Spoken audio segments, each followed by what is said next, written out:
सलाम का जवाब दीजिए और आप सभी हजरात से मुअद्दबाना इल्तिमास है थोड़ी देर बैठ जाइए। आपने मस्जिद की तामीर के लिए ताउन किया, अल्लाह तबारक व तआला आपके ताउन को बेहद कबूल फरमाए। ताउन के साथ जो उलमा किराम के बयानात हुए कुरान व हदीस की रोशनी में, उन बयानों को बगौर आपको सुनना है। हो सकता है बहुत से नौजवान, बहुत से उम्रदराज लोग इस नीयत के साथ यहाँ आए हैं कि अल्लाह ताला हमारा मेहनत का कमाया हुआ पैसा भी कबूल फरमा ले और हमारा जाना भी कबूल फरमा ले। इसलिए जो नौजवान, जो बुज़ुर्ग खड़े हैं, थोड़ा बैठ जाओ, बैठो, थोड़ा सा बैठो, बैठ जाओ, बैठ जाइए।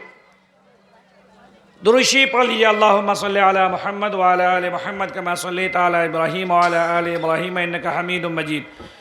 अल्लाहुम्मा बारिक अला मुहम्मद व अला आलि मुहम्मद कमा बारकता अला इब्राहीम व अला आलि इब्राहीम इन्नका हमीदुम मजीद। जो लोग बिखरे पड़े हैं इधर, थोड़ा सा आगे आ जाइए, ज़हमत करके। आप जहाँ बैठे हैं वहाँ ज़्यादा गर्म है, लेकिन थोड़ा आगे बढ़ जाए, इंशाल्लाह वहाँ भी गर्म हो जाएगा। अल्लाह का करम होगा, आगे जगह भी गर्म हो जाएगी इंशाल्लाह। बढ़ जाइए आगे। मेरे मोहतरम बुजुर्ग दोस्तों, यकीनन रात ज़्यादा हो गई, तकरीबन 12 बज गया, और आप लोगों की मोहब्बत है कि आप लोग अभी भी पूरी ईमानदारी के साथ कुछ सुनने के लिए यहाँ पर हाजिर हैं। ये दीन से लगाव और निस्बत की अलामत और पहचान है। आपके यहाँ बड़े दूर से उलमा किराम आए, हालांकि अफसोस की बात है सहारनपुर की सरजमीन से मौलाना अली असगर साहब तशरीफ़ फरमाए, बेचारे को सुला दिया है आपने। जब वो आएंगे तो उनको आने के बाद ये उजरा चमन इनको बड़ा वीराना सा लगेगा। वो सहारनपुर से आके आपको सुनाने के लायक नहीं होंगे। उस बेचारे को लगेगा कि भाई मैं इनको क्या सुनाऊंगा। जो लोग आए थे वो शेर व शायरी सुन के चले भी गए, तो उनको थोड़ा अफसोस होगा। कभी बुजुर्गाने दीन को सुनिए। मैं कुरान करीम की एक आयत को पेश करता हूँ।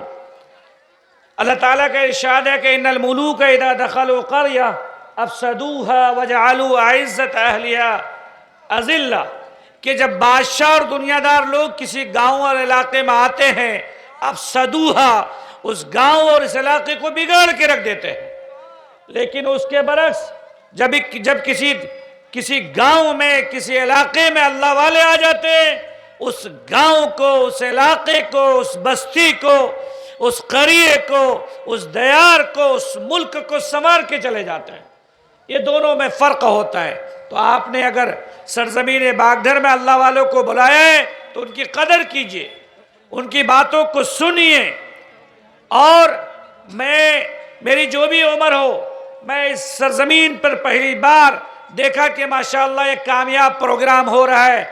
उलमा किराम दूर दराज से आपके यहाँ तशरीफ़ फरमाए। अल्लाह तबारक व तआला इस इजलास को जितने लोगों ने अपनी मेहनत से, इखलास से, कुर्बानी से, जज्बे से, जुनून से, पागलपंदी से, अपनी अक्ल को, सलाहियत को, माल को इस्तेमाल करते हुए इस इजलास को कायम किया, इतना बड़ा टेंट और शामियाना लगाया और इतने बड़े उलमा किराम को बुलाया, अल्लाह तबारक व तआला तमाम लोगों के आने को बेहद कबूल फरमाए। और उलमा किराम ने जो बातें की और कहेंगे, अल्लाह ताला उन्हें कहने के लिए दिल में इखलास पैदा फरमाए और आपको सुनने के लिए दिल में तौफीक अता फरमाए कि आप उनकी बातों को सुनेंगे इंशाअल्लाह। थोड़ी देर हाथ उठा के कहिएगा इंशाअल्लाह सुनेंगे। हाँ, अभी भी आप जाग रहे हैं, सो नहीं रहे। मैं अक्सर जलसों में जाता हूँ, लोग देखता हूँ कि लोग सो गए हैं, लेकिन बागधर वाले सोते नहीं हैं। क्या बात है भी, आप लोग रात में नहीं सोते हैं? हाँ, एक साहब ने कहा रात में 3 लोग जागते हैं, एक मच्छर, एक मौलवी साहब और एक चोर।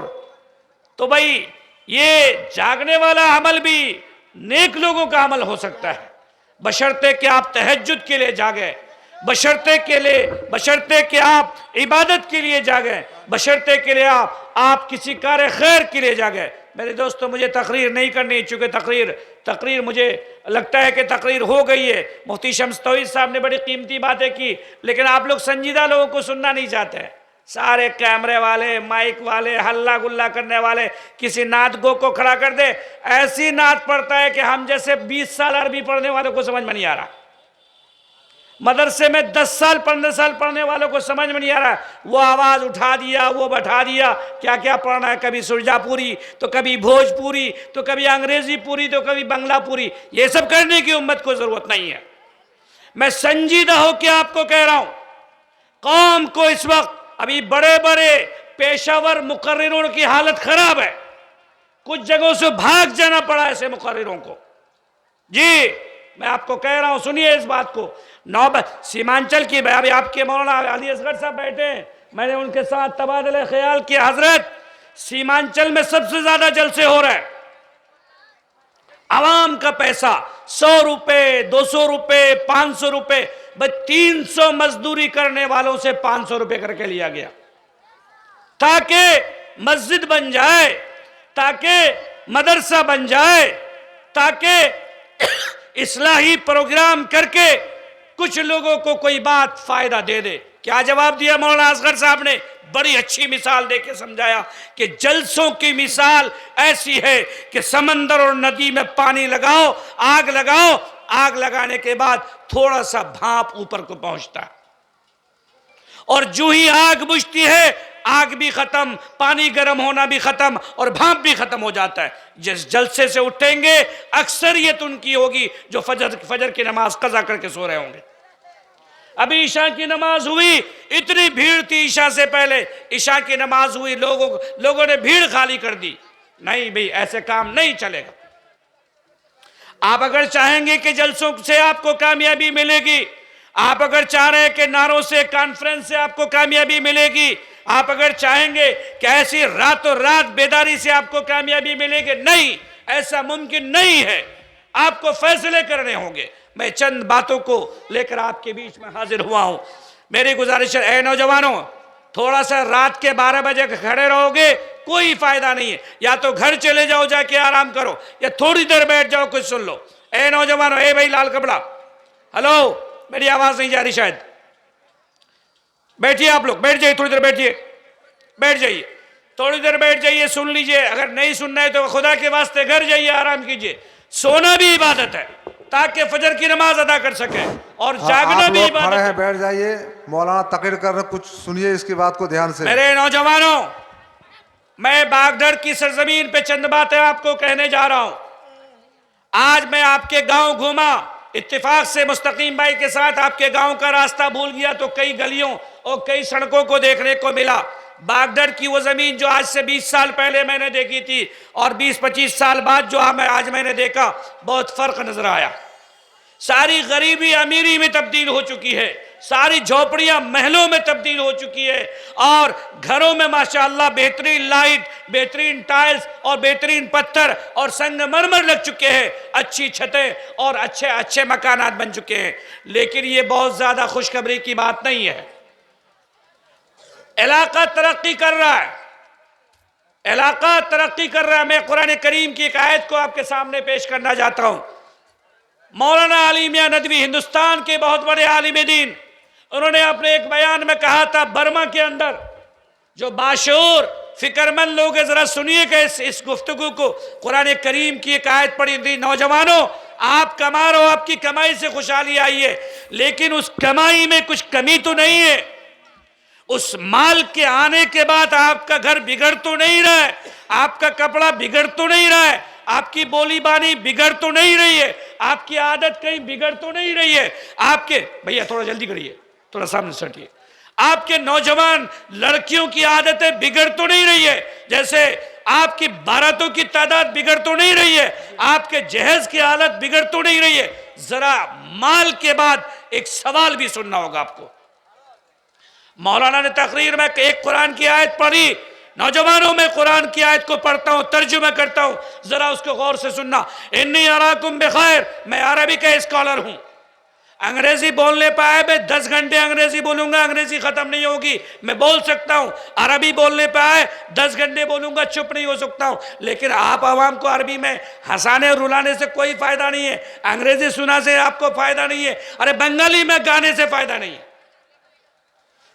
इन्नी अराकुम बिखैर, ऐ लोगों मैं तुम्हें बहुत खुशहाल देखता हूं। व इन्नी अखाफु अलैकुम अज़ाब यौमी मुहीत, लेकिन इस खुशहाली के पीछे घेर लेने वाला अजाब देखता हूं। ये जो आयत पढ़ी मौलाना ने बर्मा के अंदर, चूंकि बर्मा में एक मुल्क है, बर्मा हिंदुस्तान से करीब में एक मुल्क है बर्मा, उस बर्मा के लोग, वो जो मुसलमान वहां पर आबाद हैं, वो वहां के मकामी मुसलमान नहीं थे। वो मुसलमान हिंदुस्तान के आखिरी बादशाह बहादुर शाह जफर के साथ गए थे। किन के साथ गए थे? हिंदुस्तान के आखिरी मुस्लिम बादशाह, नौजवानों रिकॉर्ड करना इसको, आखिरी मुस्लिम बादशाह बहादुर शाह जफर के साथ जो गए थे बर्मा, वो वहीं के होकर रह गई। उनकी तादाद बढ़ गई, ताकत बढ़ गई, हुकूमत बन गई, और एक दिन ऐसा आया कि खुशहाल हो गए। मौलाना ने तकरीर में कहा था, हालात को देखकर ऐ बर्मा के मुसलमानों, तुम खूब तरक्की कर गए, तुम्हारी तरक्की तुमको मुबारक हो, लेकिन तुम पर अजाब आने वाला है। ये बातें जो उन लोगों ने सुनी समझ में नहीं आया। समझ में इसलिए नहीं आई ये बातें कि खुशहाली को इंसान तरक्की की अलामत समझता है, बेहतरीन बिल्डिंग को फख्र समझता है, बरका शादी को अपने लिए फख्र की बात, तारीखी दावत समझता है।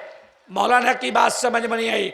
30 साल गुजर गए कि बर्मा में मिलिट्री जंटा की गवर्नमेंट आई, और वहां पर एरोम शर्मिला जैसी, आन सान सूची जैसी औरत ने और बुद्धिस्ट गवर्नमेंट ने पूरे मुसलमानों के खिलाफ वो साजिश रची, एक एक मुसलमान को चुन चुन के मार दिया गया, और जो बचे वह हिंदुस्तान और बांग्लादेश और पाकिस्तान में जान बचाने के लिए आए।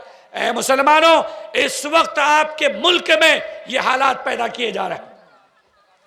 बाबरी मस्जिद के बाद आपको पता चला है कि संभल की मस्जिद का नंबर है, ज्ञानवापी मस्जिद का नंबर है, लखनऊ की मस्जिद का नंबर है, हाजी अली का नंबर है, तो अजमेर के दरगाह का नंबर है। कहते हैं कि 13,000 मस्जिदों को हम खोद के देखेंगे, उन मस्जिदों के नीचे मंदिर बना हुआ। इस बात से आपको फिक्र करने की जरूरत है। बागडर की अगर जामे मस्जिद बन जाती है, आपको मुबारक हो कि एक मस्जिद और बन गई, एक मस्जिद में और छत पड़ गई, एक मस्जिद में और टाइल लग गए, एक मस्जिद और आबाद हो गई। लेकिन नौजवानों, मैं आपको अल्लाह का हवाला देके पूछता हूं, आपका ये सर, आपकी ये पेशानी सजदे से खाली है। मस्जिदें आपको पुकार रही है। जुमे के दिन भी बहुत से नौजवान जुमे की नमाज अदा नहीं कर रहे।